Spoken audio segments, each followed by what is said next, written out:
Hello ಸ್ನೇಹಿತರೆ, ಎಲ್ಲರಿಗೂ ನಮಸ್ಕಾರ. ಶ್ರಾವಣಿ ಸುಬ್ರಹ್ಮಣ್ಯ ಧಾರಾವಾಹಿಯ ಇಂದಿನ ಮತ್ತೆ ನಾಳೆಯ ಸಂಚಿಕೆಯಲ್ಲಿ ಏನಾಗುತ್ತೆ ಅಂತ ಈ ವಿಡಿಯೋದಲ್ಲಿ ನೋಡ್ಕೊಂಡು ಬರೋಣ ಬನ್ನಿ. ಅದಕ್ಕೂ ಮುಂಚೆ ಯಾರೆಲ್ಲ ನಮ್ಮ ಚಾನಲ್ಗೆ ಸಬ್ಸ್ಕ್ರೈಬ್ ಆಗದೆ ಹಾಗೆ ವಿಡಿಯೋ ನೋಡ್ತಾ ಇದ್ದೀರೋ ದಯವಿಟ್ಟು ಸಬ್ಸ್ಕ್ರೈಬ್ ಮಾಡಿ ಮತ್ತು ಸಪೋರ್ಟ್ ಮಾಡಿ, ಹಾಗೆ ಪಕ್ಕದಲ್ಲಿರುವ ಬೆಲ್ ಬಟನ್ ಅನ್ನ ಕ್ಲಿಕ್ ಮಾಡಿ. ಸಂಚಿಕೆಯಲ್ಲಿ ಮೊದಲಿಗೆ ಶ್ರಾವಣಿ ಮನೆಯಲ್ಲಿ ಸುಬ್ಬು, ಶ್ರಾವಣಿ, ಪದ್ದು ಮತ್ತೆ ವಿಶಾಲಾಕ್ಷಿ ಎಲ್ಲರೂ ಕೂಡ ಒಂದ್ ಕಡೆ ಸೇರಿರ್ತಾರೆ. ಆಗ ವಿಶಾಲಾಕ್ಷಿ ಅವರು ಶ್ರವಣ್ ಬಗ್ಗೆನ ಎಲ್ಲ ಡೀಟೇಲ್ ಆಗಿ ಹೇಳ್ತಾ ಇರ್ತಾರೆ. ಆ ಶ್ರವಣ್ ಹೇಗ್ ಗೊತ್ತಾ, ಅವ್ರಿಗೆ ಇಂದ್ರಮ್ಮ ಅವ್ರಿಗೆ ಮತ್ತೆ ಶ್ರೀವಲ್ಲಿಗೆ ತುಂಬಾನೇ ಕ್ಲೋಸ್ ಆಗಿದ್ದಾರೆ. ಅದು ಅಲ್ಲದೆ ಹಬ್ಬದ ದಿನ ಅವನೇನೆ ಅವ್ರ ಮನೆ ಮುಂದೆ ರಂಗೋಲಿ ಹಾಕುದಂತೆ ಅಂತ ಹೀಗೆ ಹೇಳ್ತಾ ಇರ್ತಾರೆ. ಆಗ ಆ ಮಾತನ್ನ ಕೇಳ್ಬಿಟ್ಟು ಎಲ್ಲರಿಗೂ ಕೂಡ ಆಶ್ಚರ್ಯ ಆಗುತ್ತೆ. ಏನಿದು, ಅವ್ರಿಗೆ ಯಾಕೆ ಇಷ್ಟೊಂದೆಲ್ಲ ಹೆಲ್ಪ್ ಮಾಡ್ತಿದ್ದಾನೆ ಅಂತ ಎಲ್ಲರೂ ಕೂಡ ಯೋಚನೆ ಮಾಡ್ತಾ ಇರ್ತಾರೆ. ಆಗ ಶ್ರಾವಣಿಯವರು, ಅಲ್ಲ ಎಂತ ಹಿಡಿಯಟ್ಟು, ನಾನು ನನ್ನ ಮತ್ತೆ ಸುಬ್ಬು ಪ್ರೀತಿನ ಹೊಂದ್ ಮಾಡು ಅಂತ ಹೇಳಿದ್ರೆ ಇವ್ನು ನೋಡಿದ್ರೆ ಈ ರೀತಿ ಮಾಡ್ಕೊಂಡು ಕೂತಿದ್ದಾನಲ್ಲ, ಇವನಿಗೆ ಸರಿಯಾಗಿ ಮಾಡ್ತೀನಿ ಅಂತ ಮನಸ್ಸಲ್ಲೇ ಅನ್ಕೊಂಡ್ಬಿಟ್ಟು, ಅತ್ತೆ ಅವನ ಬಗ್ಗೆ ನಮ್ಗೆ ಯಾಕೆ ಇವಾಗ ಮಾತು, ನಾವ್ಯಾಕೆ ಬೇರೆಯವ್ರ ಬಗ್ಗೆ ಯೋಚನೆ ಮಾಡಬೇಕು, ನಾವು ಇವಾಗ ಅಡುಗೆ ಮಾಡೋಣ ನಡೀರಿ ಅಂತ ಹೇಳ್ಬಿಟ್ಟು ಹೇಳ್ತಾರೆ.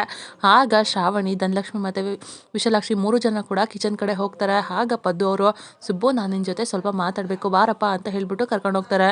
ಈ ಕಡೆ ಮದನ್ ಅವರು ಸಾವಿತ್ರಿ ಮದ್ವೆ ಆಗಿದ್ದಕ್ಕೆ ತುಂಬಾನೇ ಬೇಜಾರು ಮಾಡ್ಕೊಂಡು ಟೆನ್ಷನ್ ಅಲ್ಲಿ ರೂಮ್ ಅಲ್ಲಿ ಕೂತಿರ್ತಾರೆ. ಆಗ ವಿಜಾಂಬಿಕಾ ಅವರು ಕೂಡ ಬರ್ತಾರೆ. ಮ್ಯಾಡಿ ಅಂತ ಮಾತಾಡಿಸ್ತಾರೆ. ಆಗ ಮದನ್ ಅವರು ಏನು ಮಾತಾಡದೆ ಸುಮ್ಮನೆ ಕೂತಿರ್ತಾರೆ.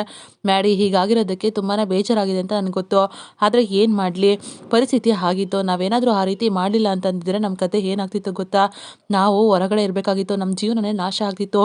ವೀರು ಈ ವಿಷಯ ಗೊತ್ತಾಗಿದ್ದಿದ್ರೆ ನಮ್ಮನ್ನ ಮಾತ್ರ ಸುಮ್ಮನೆ ಬಿಡ್ತಿರ್ಲಿಲ್ಲ ಮ್ಯಾಡಿ, ಅದಕ್ಕೆ ಆ ರೀತಿ ಮಾಡಿದೆ, ದಯವಿಟ್ಟು ನನ್ನ ಕ್ಷಮಿಸ್ಬಿಡು ಮ್ಯಾಡಿ ಅಂತ ಹೇಳ್ತಾರೆ. ಆಗ ಮದನ್ ಅವ್ರಿಗೆ ವಿಜಯಾಂಬಿಕಾ ಮೇಲೆ ತುಂಬಾನೇ ಕೋಪ ಬರುತ್ತೆ. ಸಡನ್ ಆಗಿ ಎದ್ಬಿಟ್ಟು ವಿಜಯಾಂಬಿಕಾ ಅವ್ರ ಕುತ್ತಿಗೆನ ಇಸುಕ್ ಬಿಡ್ತಾರೆ.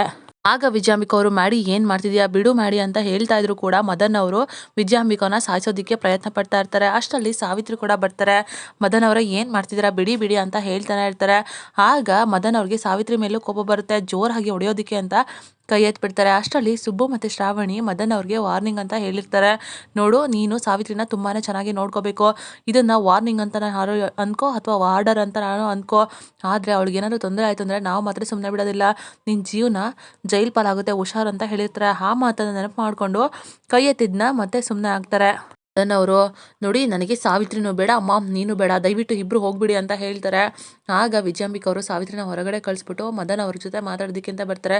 ಪ್ಲೀಸ್ ಮಾಡಿ, ಯಾಕೆ ಈ ರೀತಿ ಮಾಡ್ದೆ ನೀನು, ನನ್ನ ತಾಯಿ ಅಂತ ಯೋಚನೆ ಮಾಡಿದೆ ನನ್ನ ಕುತ್ತಿಗೆಗೆ ಕೈ ಹಾಕ್ತಿದೆಯಲ್ಲ ನೀನು, ಅವತ್ತು ಶ್ರಾವಣಿ ಮದುವೆ ದಿನ ನನಗೆ ಕಪಾಳಕ್ಕೆ ಬಾರಿಸ್ದೆ, ಆದ್ರೆ ಇವಾಗ ನನ್ನ ಸಾಯಿಸೋದಕ್ಕೆ ಹೊರಟಿದೆಯಲ್ಲ, ನಾನು ಹೆತ್ತ ಮಗ ನೀನು, ನಾನು ಬೆಳೆಸಿ ಹಾಡ್ಸಿರೋ ಅಂತ ಮಗ, ಆಗ ಕೈಗಳು ಎಷ್ಟು ಸಣ್ಣಗಿದ್ವು, ಆದ್ರೆ ಈಗ ನಿನ್ನ ಕೈಗಳು ನನ್ನ ಸಾಯಿಸೋ ಮಟ್ಟಕ್ಕೆ ದೊಡ್ಡದಾಗಿದೆ ಅಂತಂದ್ರೆ ನನಗೆ ತುಂಬಾನೇ ಬೇಜಾರಾಗ್ತಿದೆ ಮ್ಯಾಡಿ, ಆದ್ರೂ ಕೂಡ ಸಹಿಸ್ಕೊಳ್ತೀನಿ ಅಂತ ಕಣ್ಣೀರಾಗ್ತಾ ಇರ್ತಾರೆ. ಆಗ ಮದನ್ ಅವರು, ಮಾಮ್ ದಯವಿಟ್ಟು ನನ್ನ ಕ್ಷಮಿಸ್ಬಿಡು ಅಂತ ಹೇಳ್ತಾರೆ.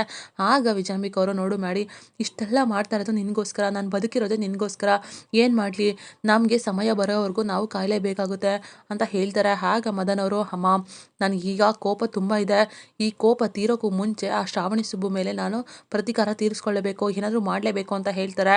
ಡೋಂಟ್ ವರಿ ಮಾಡಿ, ಯಾವುದನ್ನು ಕೂಡ ಆತ್ರದಲ್ಲಿ ಮಾಡೋದಕ್ಕಾಗೋದಿಲ್ಲ, ನಮಗೂ ಕೂಡ ಸಮಯ ಬರುತ್ತೆ, ಅಲ್ಲಿವರೆಗೂ ನಾವು ಕತ್ತಿನ ಮೈಸ್ಕೊಂಡು ಕಾಯ್ತಾ ಇರಬೇಕು ಅಷ್ಟೇ, ನೀನು ಆರಾಮಾಗಿರು ಅಂತ ಹೇಳ್ತಾರೆ. ಆಗ ಮದನ್ ಅವರು, ಸಾರಿ ಮಾಮ್, ಆ ರೀತಿ ಮಾಡಬಾರ್ದಿತ್ತು, ಕೋಪದಲ್ಲಿ ಏನು ಮಾಡ್ತಿದ್ದೀನಿ ಅಂತ ನನಗೇನೆ ಅರ್ಥ ಆಗಿಲ್ಲ, ದಯವಿಟ್ಟು ಕ್ಷಮಿಸ್ಬಿಡು ಮಾಮ್ ಅಂತ ಹೇಳ್ತಾರೆ.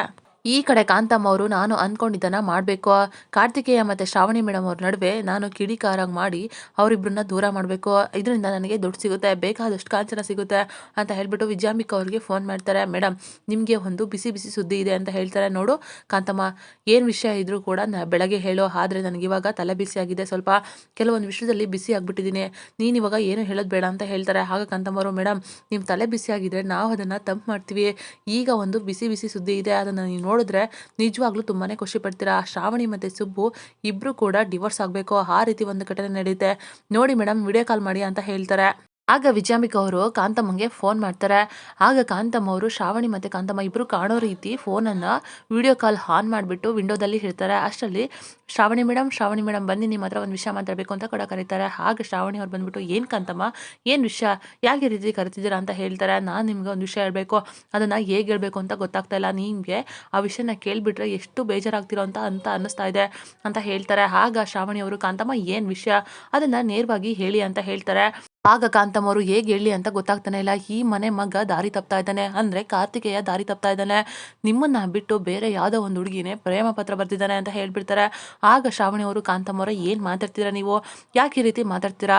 ನನ್ನ ಸುಬ್ಬು ಆ ರೀತಿ ಮಾಡೋದಕ್ಕೆ ಸಾಧ್ಯನೇ ಇಲ್ಲ. ಬೇರೆ ಹುಡುಗಿಗೆ ಪತ್ರ ಬರೆದ ಸಾಧ್ಯನೇ ಇಲ್ಲ ಕಾಂತಮ್ಮ ಅವರೇ, ನೀವೇನೋ ಮಿಸ್ ಮಾಡ್ಕೊಂಡಿದ್ದೀರಾ ಅಂತ ಹೇಳ್ತಾರೆ. ಆಗ ಕಾಂತಮ್ಮ ಅವರು, ಶ್ರಾವಣಿ ಮೇಡಮ್, ನಾನು ಯಾವ ಥರ ಹೇಳಿ ನಿಮಗೆ, ನಾನು ಯಾಕೆ ಸುಳ್ಳು ಹೇಳಿ? ನಿಜವಾಗ್ಲೂ ಕಾರ್ತಿಕೇಯ ಬೇರೆ ಹುಡುಗಿ ಹಿಂದೆ ಹೋಗ್ತಾ ಇದ್ದಾನೆ. ತಾಳಿ ಕಟ್ಟೋದು ನಿಮಗಾದ್ರೆ ಅವನು ಬೇರೆ ಹುಡುಗಿನ ಮನಸ್ಸಲ್ಲಿ ಇಟ್ಕೊಂಡು ಅವರಿಗೆ ಲೆಟರ್ನ ಬರೆದಿದ್ದಾರೆ. ನಿಮಗೆ ಬೇಕಾದರೆ ಸಾಕ್ಷಿ ಬೇಕಲ್ವಾ, ಸಾಕ್ಷಿನ ತೋರಿಸ್ತೀನಿ ನಾನು ಅಂತ ಹೇಳ್ತಾರೆ. ಆ ಮಾತನ್ನು ಕೇಳ್ಬಿಟ್ಟು ಶ್ರಾವಣಿ ಅವ್ರಿಗೆ ತುಂಬಾ ಫೀಲ್ ಆಗ್ತಾ ಇರುತ್ತೆ. ಏನು ಹೇಳ್ತಾರೆ ಕಾಂತಮ್ಮ ಅವರು, ಸುಬ್ಬು ಏನಾದ್ರು ಈ ರೀತಿ ಮಾಡಿರ್ಬೋದಾ? ಇಲ್ಲ ಇಲ್ಲ, ಸಾಧ್ಯನೇ ಇಲ್ಲ ಅಂತ ಯೋಚನೆ ಮಾಡ್ತಿರ್ತಾರೆ. ಅಷ್ಟರಲ್ಲಿ ಕಾಂತಮ್ಮ ಅವರು ಲೆಟರ್ನ ತಗೊಂಡ್ಬಿಟ್ಟು ಶ್ರಾವಣಿ ಅವರಿಗೆ ಕೊಟ್ಬಿಡ್ತಾರೆ. ಆಗ ಆ ಲೆಟರ್ನ ನೋಡ್ಬಿಟ್ಟು ಒಂದು ಕ್ಷಣ ಶಾಕ್ ಆಗಿಬಿಡ್ತಾರೆ. ಆ ಲೆಟರ್ನ ಓಪನ್ ಮಾಡಿ ನೋಡಿ ಮೇಡಮ್, ನಿಮಗೆ ಗೊತ್ತಾಗುತ್ತೆ ಕಾರ್ತಿಕೇಯ ಏನು ಮಾಡ್ತಾನೆ, ಯಾವ ಹುಡುಗಿ ಹಿಂದೆ ಹೋಗ್ತಾ ಇದ್ದಾನೆ ಅಂತ ನಿಮಗೆ ಎಲ್ಲ ಅರ್ಥ ಆಗುತ್ತೆ. ಎಂಥ ಪ್ರೇಮ ಪತ್ರ ಬರ್ತಿದ್ದಾನೆ ಗೊತ್ತಾ, ನಿಮಗೆ ಎಲ್ಲ ಅರ್ಥ ಆಗುತ್ತೆ, ಓದಿ ಅಂತ ಹೇಳ್ತಾರೆ. ಆಗ ಶ್ರಾವಣಿ ಅವರು ಸುಬ್ಬು ಬರ್ದಿರೋ ಲೆಟರ್ನ ಪೂರ್ತಿಯಾಗಿ ಓದ್ತಾ ಇದ್ದಾರೆ. ಈ ಕಡೆ ವಿಜಯಾಂಬಿಕಾ ಮತ್ತೆ ಕಾಂತಮ್ಮ ಇಬ್ರು ಕೂಡ ತುಂಬಾನೇ ಆಶ್ಚರ್ಯದಲ್ಲಿ ಶಾಕಲ್ಲಿ ನೋಡ್ತಾನೆ ಇರ್ತಾರೆ. ಆಗ ಶ್ರಾವಣಿ ಅವರು ಕಣ್ಣಲ್ಲಿ ನೀರು ತುಂಬಿಕೊಂಡು ಕಣ್ಣೀರು ಹಾಕ್ಬಿಡ್ತಾರೆ. ಇದೇನಿದು ಇವ್ರು ಅಳ್ತಾ ಇದ್ದಾರಲ್ಲ ಅಂತ ಸ್ವಲ್ಪ ಖುಷಿನೂ ಕೂಡ ಪಡ್ತಾ ಇರ್ತಾರೆ ನೋಡಿ. ಆಗ ಶ್ರಾವಣಿ ಅವರು ಕಣ್ಣೀರು ಹಾಕ್ತಾ ಕೊನೆಗೆ ನಗ್ತಾನೂ ಇರ್ತಾರೆ. ಆಗ ಕಾಂತಮ್ಮ ಅವ್ರಿಗೆ ಮತ್ತೆ ವಿಜಯಾಂಬಿಕಾಗೆ ಫುಲ್ ಶಾಕ್ ಆಗುತ್ತೆ.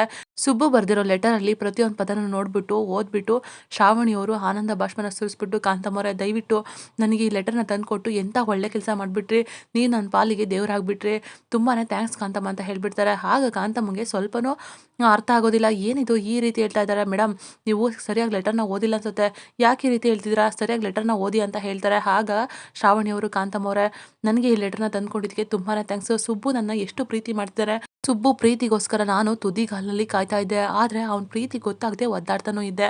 ಆದರೆ ಸುಬ್ಬು ನನ್ನ ಇಷ್ಟೊಂದು ಮನಸ್ಸಲ್ಲಿ ಪ್ರೀತಿಸ್ತಾ ಇದ್ದಾನೆ, ಇಷ್ಟೆಲ್ಲ ಹೊಗಳಿದ್ದಾನೆ ನನಗಂತೂ ತುಂಬಾ ಖುಷಿ ಆಗ್ತಿದೆ. ಥ್ಯಾಂಕ್ ಯು ಕಾಂತಮ್ಮವ್ರೆ ಅಂತ ಹೇಳ್ತಾರೆ. ಆಗ ಕಾಂತಮ್ಮವರು, ಮೇಡಮ್ ಅವರೇ ನೀವೇನೋ ತಪ್ಪಾಗಿ ಓದಿದ್ದೀರಾ ಅನ್ಸುತ್ತೆ, ಆ ಲೆಟರ್ನ ಸರಿಯಾಗಿ ಓದಿ ಅಂತ ಹೇಳ್ತಾರೆ. ಇಲ್ಲ ಕಾಂತಮ್ಮವ್ರೆ, ಈ ವಿಷಯದಲ್ಲಿ ನೀವು ತಮಾಷೆ ಮಾಡಬೇಡಿ, ನೀವೇನು ಹೇಳಿದ್ರು ಕೂಡ ನಾನು ನಂಬೋದಿಲ್ಲ. ನೀವು ಈಗ ತಮಾಷೆ ಮಾಡ್ತೀರಾ ಅಂತ ನನಗೆ ಚೆನ್ನಾಗಿ ಅರ್ಥ ಆಗ್ತಿದೆ. ಸುಬ್ಬು ನನಗೋಸ್ಕರ ಬರೆದಿರೋ ಲೆಟರ್ ಕಾಂತಮ್ಮವ್ರೆ, ನೀವೇ ನೋಡಿ ಬೇಕಾದ್ರೆ ಅಂತ ಕೊಡ್ತಾರೆ.